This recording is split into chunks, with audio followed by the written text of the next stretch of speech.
기록한 말씀 행복한 하루 말씀 묵상 시작하도록 하겠습니다. 오늘 우리가 함께 묵상할 말씀은 예레미야 40장 1절에서 16절 말씀입니다. 제 40장.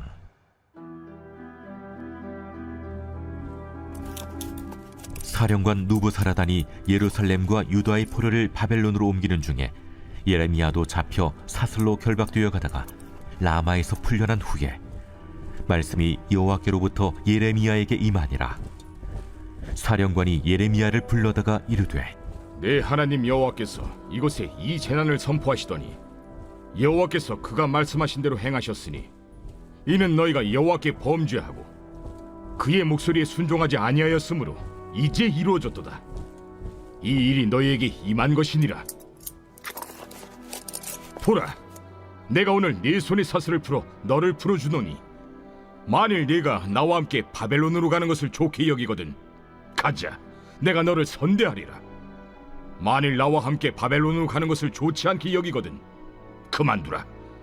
보라, 온 땅이 네 앞에 있나니 네가 좋게 여기는 대로 옳게 여기는 곳으로 갈지니라. 예레미야가 아직 돌이키기 전에 그가 다시 이르되, 너는 바벨론의 왕이 유다 성읍들을 맞도록 세운 사반의 손자 아이감의 아들 그다리아에게로 돌아가서 그와 함께 백성 가운데 살거나 네가 옳게 여기는 곳으로 가거나 할지니라. 하고 그 사령관이 그에게 양식과 선물을 주어 보내매 예레미야가 미스바로 가서 아히감의 아들 그다리아에게로 나아가서 그 땅에 남아있는 백성 가운데서 그와 함께 사니라. 들에 있는 모든 지휘관과 그 부하들이 바벨론의 왕이 아히감의 아들 그다리아에게 그 땅을 맡기고 남녀와 유아와 바벨론으로 잡혀가지 아니한 빈민을 그에게 위임하였다 함을 듣고 그들 곧 느다냐의 아들 이스마엘과 가레야의 두 아들 요하난과 요나단과 단후메스의 아들 스라야와 느도바 사람 에베의 아들들과 마아가 사람의 아들 여사냐와 그들의 사람들이 미스바로 가서 그다리아에게 이르니 사반의 손자 아히감의 아들 그다리아가 그들과 그들의 사람들에게 맹세하며 이르되, 너희는 갈대아 사람을 섬기기를 두려워하지 말고 이 땅에 살면서 바벨론의 왕을 섬기라. 그리하면 너희에게 유익하리라. 보라, 나는 미스바에 살면서 우리에게로 오는 갈대아 사람을 섬기리니 너희는 포도주와 여름 과일과 기름을 모아 그릇에 저장하고 너희가 얻은 성읍들에 살라. 모압과 암몬 자손 중과 에돔과 모든 지방에 있는 유다 사람도 바벨론의 왕이 유다에 사람을 남겨둔 것과 사반의 손자 아히감의 아들 그다리아를 그들을 위하여 세웠다 함을 듣고 그 모든 유다 사람이 쫓겨났던 각처에서 돌아와 유다 땅 미스바에 사는 그다리아에게 이르러 포도주와 여름 과일을 심히 많이 모으니라. 가레야의 아들 요하난과 들에 있던 모든 군 지휘관들이 미스바에 사는 그다리아에게 이르러 그에게 이르되, 암몬 자손의 왕 바알리스가 내 생명을 빼앗으려 하여 느다냐의 아들 이스마엘을 보낸 줄을 네가 아느냐? 하되 아히감의 아들 그다리아가 믿지 아니한지라. 가레야의 아들 요하난이 미스바에서 그다리아에게 비밀히 말하여 이르되, 청하노니 내가 가서 사람이 모르게 느다냐의 아들 이스마엘을 죽이게 하라. 어찌하여 그가 내 생명을 빼앗게 하여 내게 모인 모든 유다 사람을 흩어지게 하며 유다의 남은 자로 멸망을 당하게 하랴. 그러나 아히감의 아들 그다리아가 가레야의 아들 요하난에게 이르되, 내가 이 일을 행하지 말 것이니라. 내가 이스마엘에 대하여 한 말은 진정이 아니니라. 오늘 말씀은 예레미야가 바벨론의 포로로 끌려가던 중 라마에서 바벨론 근위대장의 호의를 받고 풀려나게 되는 이야기입니다. 그리고 풀려난 다음에 예레미야 선지자는 유다 총독 그달리아에게로 가서 남은 백성을 돌보며 살아가게 되죠. 1절 말씀 보면 바벨론 호위대장 그 느부사라단이 느부갓네살 왕의 지시대로 라마에서 예레미야를 석방하게 됩니다. 그런데 이 느부사라단은 동족과 함께 포박되어 끌려가던 이 예레미야를 불러서 그가 원하는 곳으로 갈 수 있도록 호의를 베풀어 주죠. 그리고 6절 말씀 이후 보면 풀려난 후에 예레미야 선지자는 미스바에 있던 유다 종독 그달리아에게로 갑니다. 그리고 그와 함께 남은 이스라엘 동족들을 돌보면서 살아가게 되지요.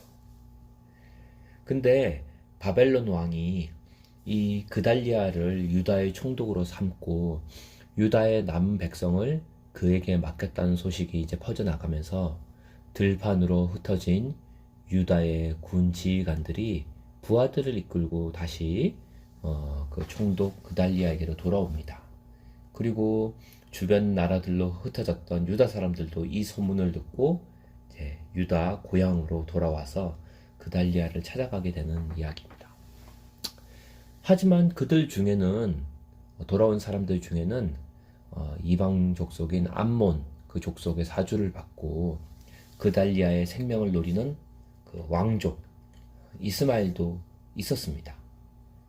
그냥 권력 다툼인 거죠.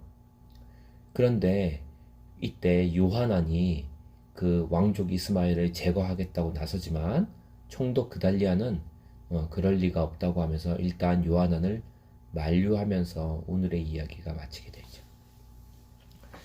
자, 오늘 말씀을 통해 좀 우리가 기도할 거를 붙잡기를 원하는데요.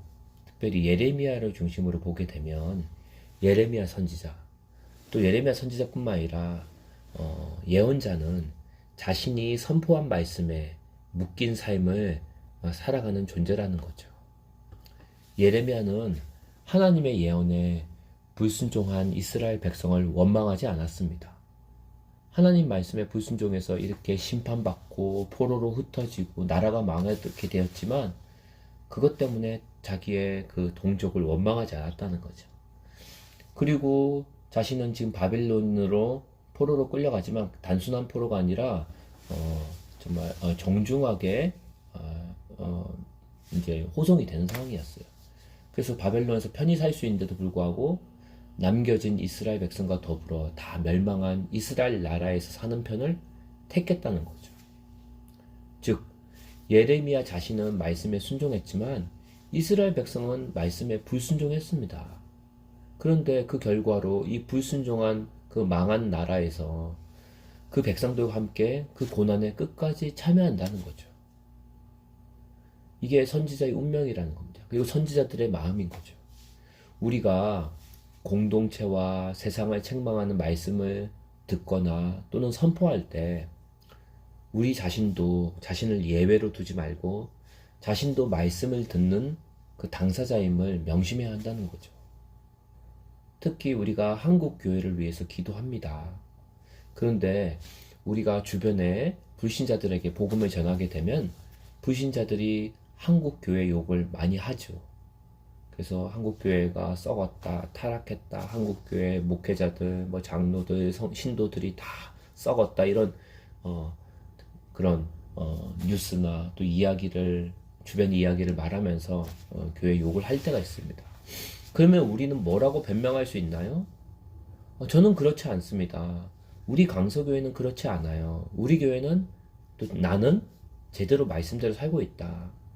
그래서 우리 자신과 우리 교회를 한국 교회와 한국의 성도들과 분리시켜서 말한다는 거죠. 죄 지은 건 그 사람들이지 우리가 아니라는 거예요.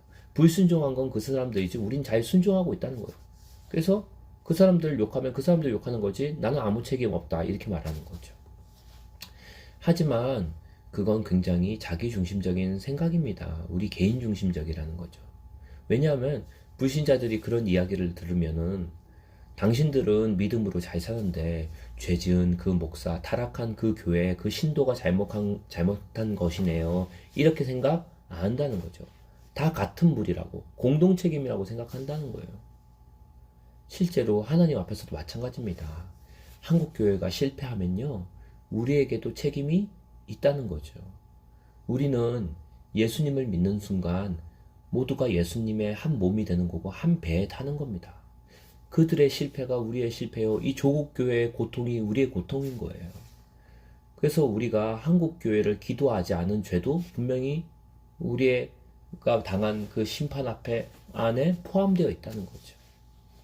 예레미야는 이스라엘의 실패를 자신의 죄와 동일시하고 그들이 당한 고통과 심판에서 자기를 분리시키지 않습니다.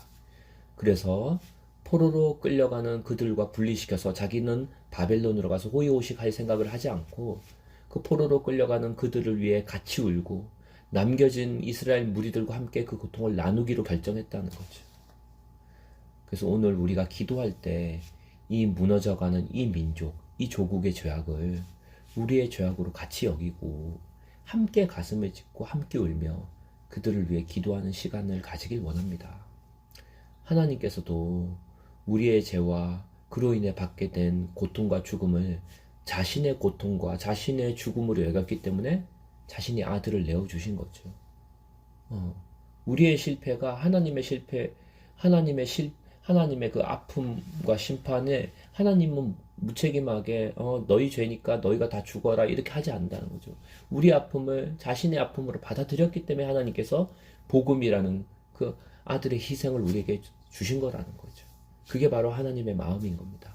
그래서 오늘 다시 한번 말씀 붙잡고 예레미야의 마음, 하나님의 그 심장을 가지고 조국 교회를 위해 또 실패한 정말로 많은 여러 영역과 민족과 조국을 위해 함께 기도하는 시간 가지도록 하겠습니다.